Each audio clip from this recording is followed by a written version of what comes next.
జనతా పార్టీలానే మరో జనతా సంస్థ పుట్టుకొచ్చింది.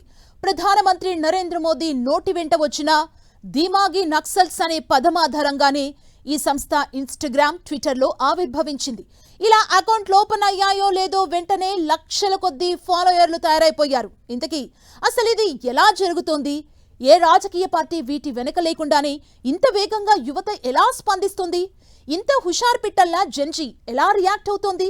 మరి ఈ హుషారంతా ఎవరికి చికాకు పుట్టించనుంది? Let's watch. జెన్జీది మామూలు హుషారు కాదుగా. हथियारी नक्सल तो गए, लेकिन दिमागी नक्सल मौके की तलाश में है. समाज को गलत राह पर घसीटने के लिए भांति भांति के दांव कर रहे हैं.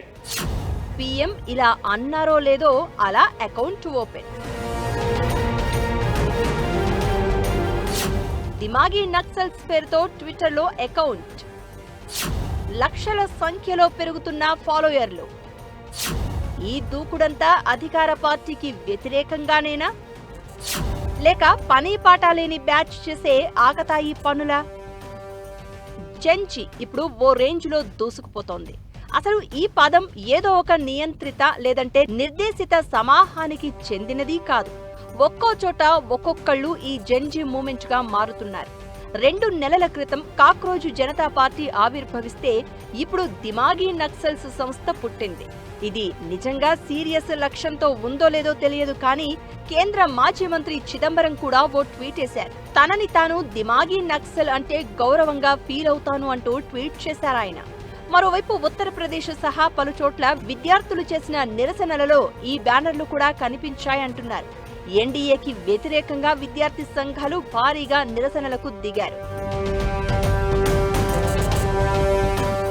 అసలు ఈ దిమాగి నక్సల్స్ జనతా పార్టీ పేరుతో అకౌంట్ పెట్టిన వాళ్ళు ఎవరో తెలియదు, కానీ అది పెడుతున్న కామెంట్లు కానీ పోస్టులు కానీ బీజేపీకి సవాళ్లు విసురుతున్నాయి. ఎర్రకోట దగ్గర ప్రధానమంత్రి దేశంలో సాయుధ నక్సలిజం తగ్గినప్పటికీ వ్యవస్థలలో భావజాలపరంగా ప్రభావం చూపే దిమాగి నక్సల్స్ ఇంకా ఉన్నారని కామెంట్ చేశారు. ఆ వెంటనే వ్యంగ్యంగా స్పందిస్తూ ఎక్స్, ఇన్‌స్టాగ్రాములలో @DNJP India Dimagi Naxal Janata party పేరుతో కొత్త సెటైరికల్ ఖాతాలు ప్రారంభమయ్యాయి.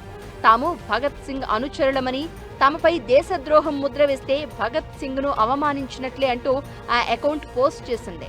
తమకు పీఎం కేర్స్ ఫండ్ నుంచే నిధులు వస్తున్నాయని, సమాచారం కావాలంటే ఆ ఫండ్ పై ఆడిట్ కోరవచ్చంటూ వ్యంగ్యాస్త్రాలు విసిరింది. దీంతో రాబోయే రోజుల్లో ఈ ఖాతాల నుంచి కేంద్రానికి చికాకు తప్పదనిపిస్తోంది.